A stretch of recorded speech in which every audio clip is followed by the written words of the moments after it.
intended to help and encourage all of us. And this morning, I'd like us to think about Sarai, who is the wife of Abraham. And one of the interesting things about Sarah, at least in my opinion, is that we really don't have a lot of information about her. And almost every moment that she shows up, I'm going to use the word stressful, but it's difficult situation that we find her in. And so I think it's really important that we talk about the lessons that we can learn from her.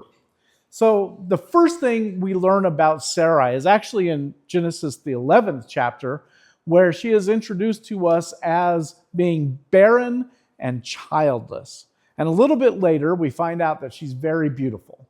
And that figures into the story. So we have a woman, and at that time, being barren was a difficult thing for the women.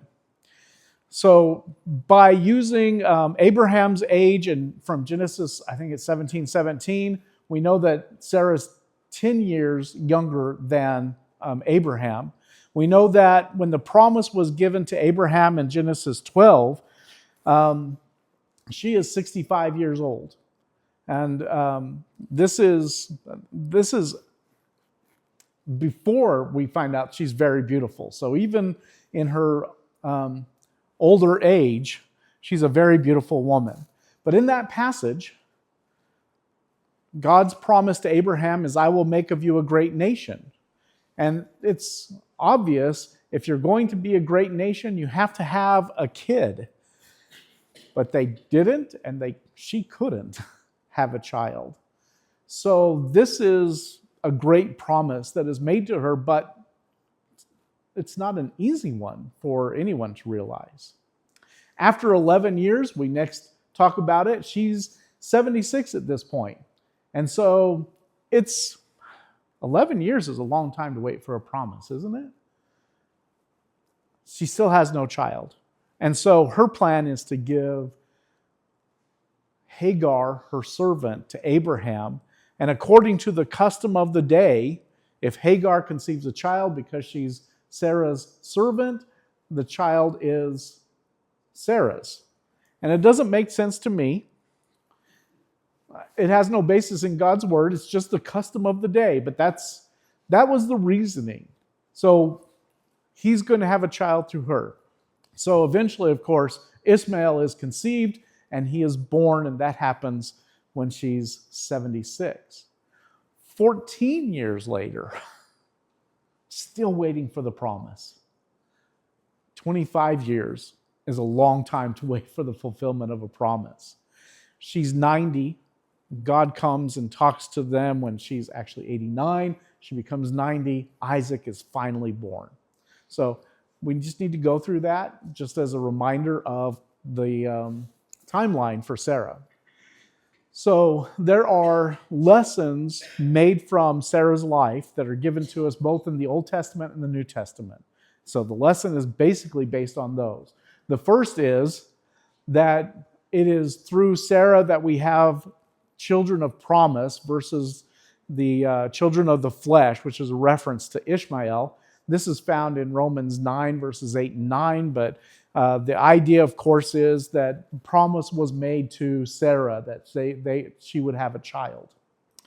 The second lesson that is learned actually comes from Isaiah 51 in verses 1 through 3. And Isaiah prophesied at a time when Israel was very unfaithful, very struggling with God, except during the time of Hezekiah. But he wrote to them and said, if you're seeking righteousness, you need to look to the example of your fathers, your forefathers, which is Abraham, and your mother, Sarah, who bore you, which is a beautiful thing. So Sarah is part of that lesson about pursuing righteousness. The third lesson, the one we all know is coming, is a lesson about faith, because in Hebrews 11, verse 11, by faith, Sarah received power to conceive even though she was past the age. And what's really special about Sarah in this passage, of course, is in Hebrews 11 that talks about all the women of faith. We have Sarah as one of them. Who else is in there? That's a woman. Rahab is in there. And then there's like a group of women that no names are given, but the women who received back their dead from resurrection. So not many women are listed in that list of those who we look to for lessons about faith. So we need to learn that from Sarah. And the last lesson we're going to learn is just me. It's not explicitly mentioned, but the importance of laughter. So these are the 4 lessons that we're going to look at and try to get from Sarah. So let's talk about, first of all, the children of promise. As I already indicated, Romans 9, verses 8 and 9 talks about the children who are of the flesh and the children who are of God, the children who are of promise. So even though Sarai had kind of a child, Ishmael, through Abraham did, it's not them that counted. It was the child of promise. So even though, and you find this in other places, Isaac is looked on as the only son of Abraham. And it's because that only son doesn't mean he was the only one, but he was the only one that was promised. So he has the preeminence because of that. And this looks forward to us. Amazingly, this is the point Paul is making, is that there is the nation of Israel that's a physical nation, but there's also that which is of promise, which is spiritual, which are now us, those who follow after God. In Hebrews 11, as we already mentioned, that passage reminds us that God had promised a child and he was faithful to her. And the other passage I want us to go to is 1 Peter, the 3rd chapter and verse 5, which is important because in talking about Sarah as an example, it says, as our example, for this is how the holy women who hoped in God used to adorn themselves by submitting to their own husbands. And I think this is important to us because it reminds us of that hope that is there. This is the key, I think, in our lesson, is the idea that once a promise is made, then we hope in it. And so the lesson is not just a promise was made, but Sarah shows us a lesson about hope and what it means to hope in God. So the story of how that promise is fulfilled is a 25-year span. And I've messed up the timeline. It's not accurate as far as spacing and all that up here because I couldn't get all the verses in. So it's just kind of a reference for when things are happening. So as we mentioned, Genesis 12, that first promise, I will make of you a great nation. I'm blessing you. I will bless you and make your name great, and you'll be a blessing. So it starts with that. Is there a problem? It's not advancing. You guys have missed so many awesome, great slides. I don't know if you saw me roll my eyes. Let's see what happens. Oh, I just blanked it. Sorry. I need to do this one.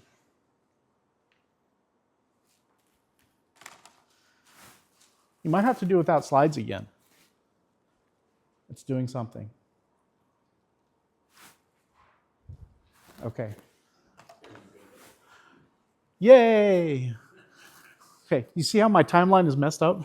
I could go back a few and show you how messed it up is. Thank you, Ken, for letting me know that. I appreciate it. Okay.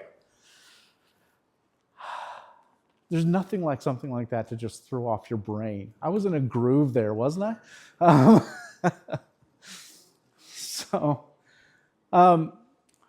The story for Sarai, I'm going to try to keep calling her Sarai until her name is changed to Sarah, but it might not work, just so you know. That promise in Genesis 12 is really a promise that is given to Abram at that time. And so Sarai is only involved because she's the wife. And that's how things work. But that happened at that point. So we have to wait until Genesis 16 to get to the point where she is childless. And I want you to turn there with me, Genesis 16 and in verse 2. Let's start in verse 1. Genesis 16, verse 1. Now Sarai, Abram's wife, had borne him no children. She had a female Egyptian servant whose name was Hagar. And Sarai said to Abram, Behold, now Jehovah has prevented me from bearing children. Go into my servant. It may be that I shall obtain children by her. And Abram listened to the voice of Sarai. So, after Abram had lived 10 years in the land of Canaan, Sarai, Abraham's wife, took Hagar the Egyptian, her servant, and gave her to Abram as a wife. And he went into Hagar, and she conceived. And when she saw that she had conceived, she looked with contempt on her mistress. We'll just stop there for now, but clearly, I guess the first question we want to ask is, when Sarai does this, how is this hoping in God?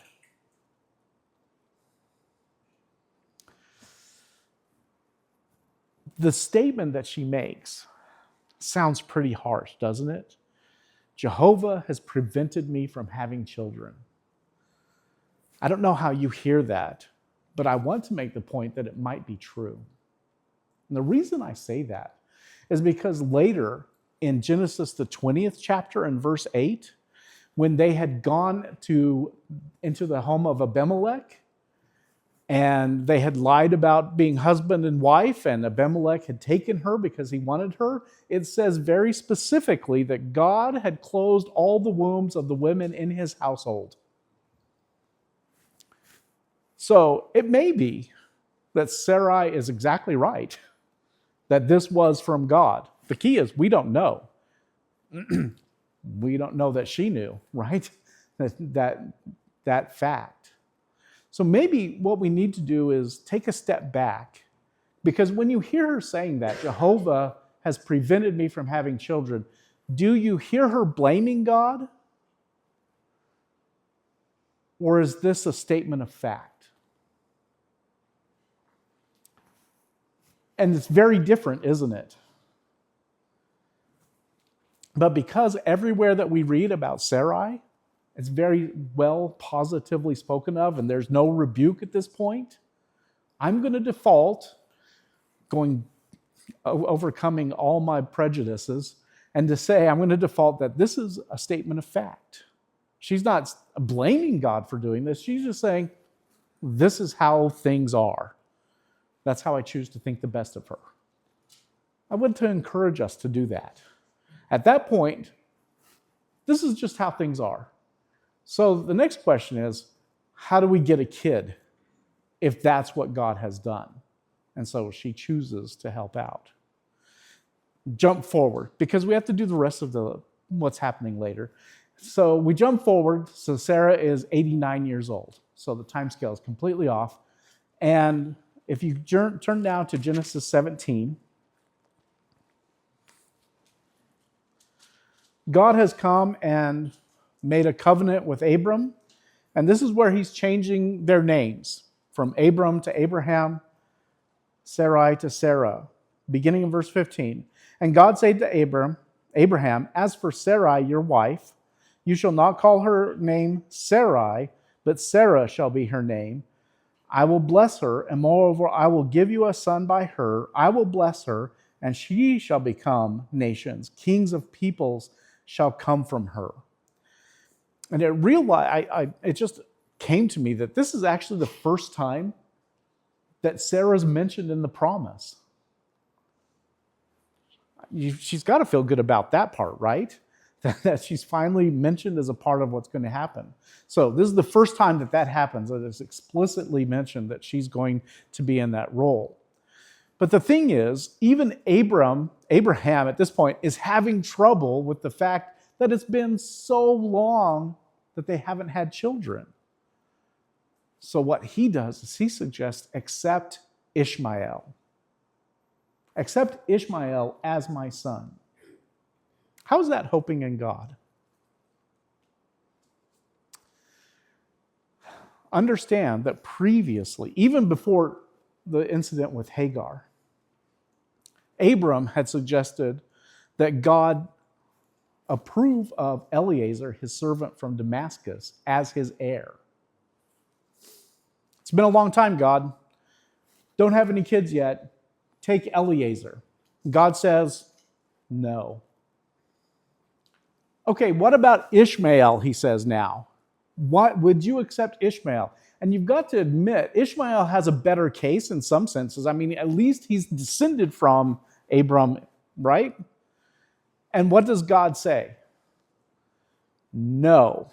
Not only does he say no, he says, but Sarah, your wife, shall bear you a son, and you'll call his name Isaac.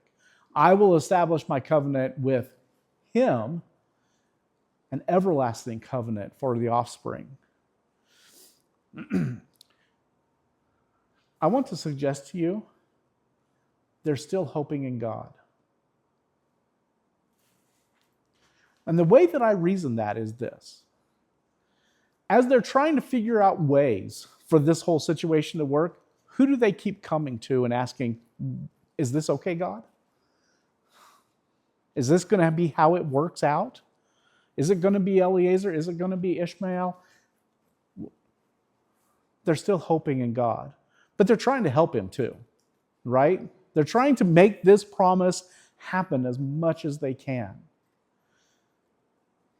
Genesis 17, verse 21, God says at the end, I will establish my covenant with Isaac, whom Sarah shall bear to you this time next year. 1 year's notice, right? This brings us to chapter 18, where God is still in contact with Abram, and now they have a different conversation. Start in verse 9. Genesis 18, verse 9. They said to him, where is Sarah your wife? And she said, she's in the tent. Jehovah said, I will surely return to you about this time next year, and Sarah your wife will have a son. And Sarah was listening at the tent door behind him. Now Abraham and Sarah were old, advanced in years. The way of women had ceased to be with Sarah. So Sarah laughed to herself, saying, after I'm worn out, and my Lord is old, shall I have pleasure? Jehovah said to Abram, why did Sarah laugh and say, shall I indeed bear a child now that I am old? Is anything too hard for Jehovah? At the appointed time, I will return to you about this time next year, and Sarah shall have a son. But Sarah denied it, saying, I did not laugh, for she was afraid. He said, no, but you did laugh. A little subtle there by God, right? Okay. 1 year's the notice that is given for the child at this point. You still see the promises over and over again. I think that's part of what we need to see here is not just seeing what Abraham and Sarah are trying to do, but also see that over and over again, God is saying, this is the promise. This is the promise. How about try this, God? No, this is the promise. This is what I want you to hope in. This is the over and over that happens. And by Genesis 21, we see what happens. In Genesis 21,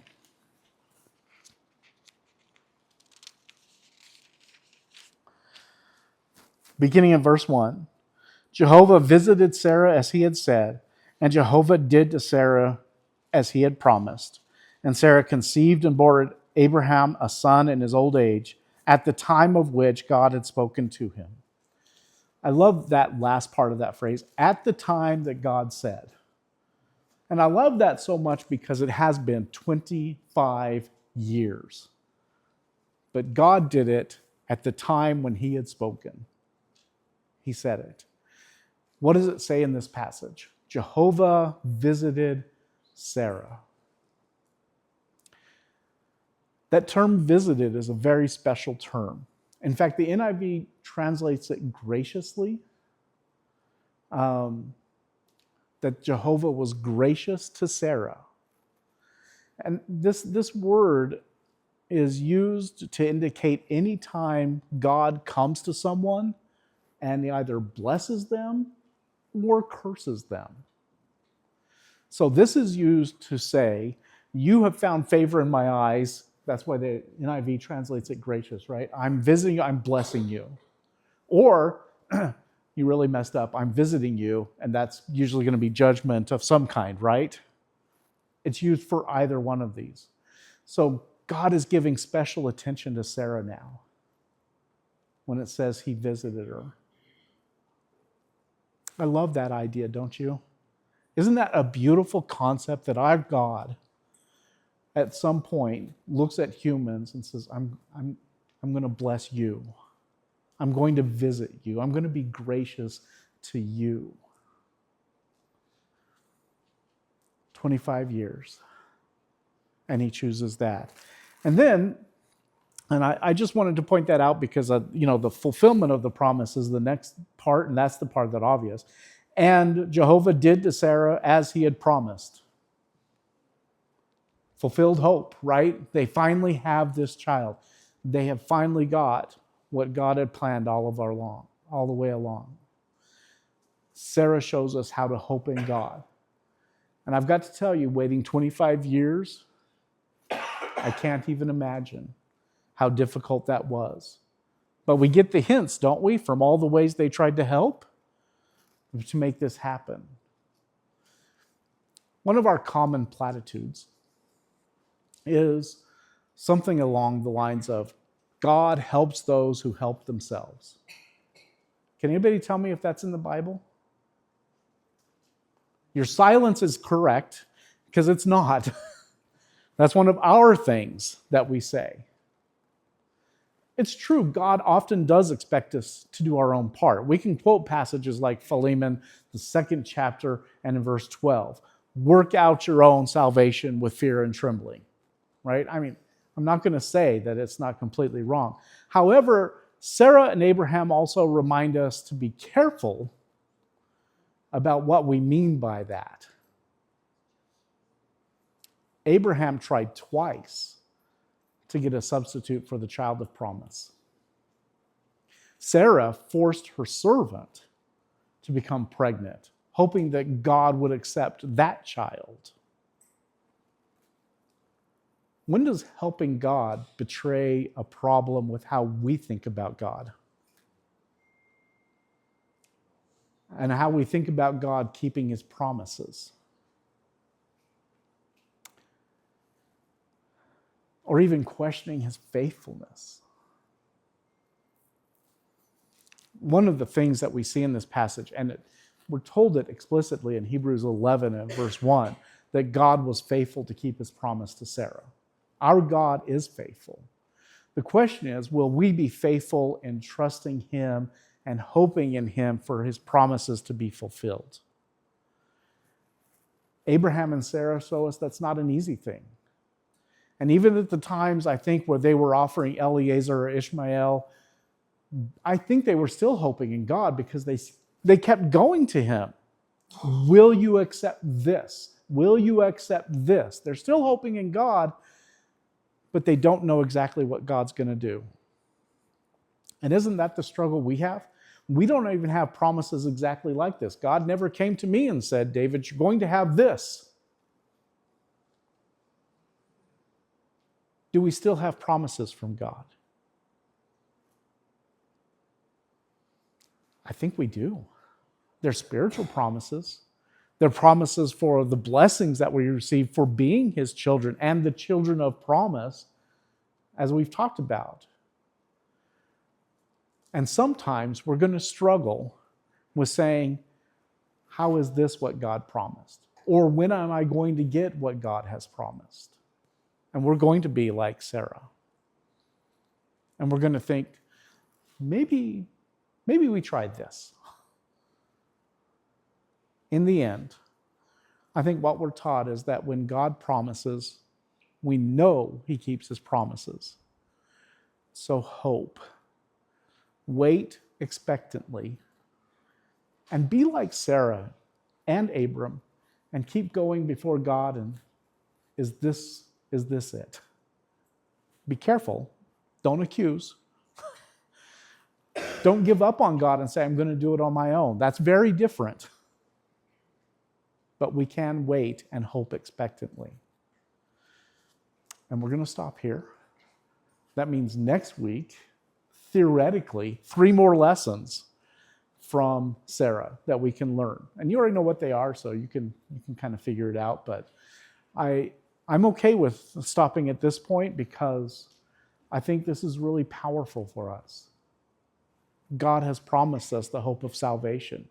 He's promised us that we are going to be his children and will be with him one day. We need to look to that in faith and hope that that can be true. Perhaps you're here this morning and you want to use this opportunity to become a child of God. Just a second, I need to go to the invitation song.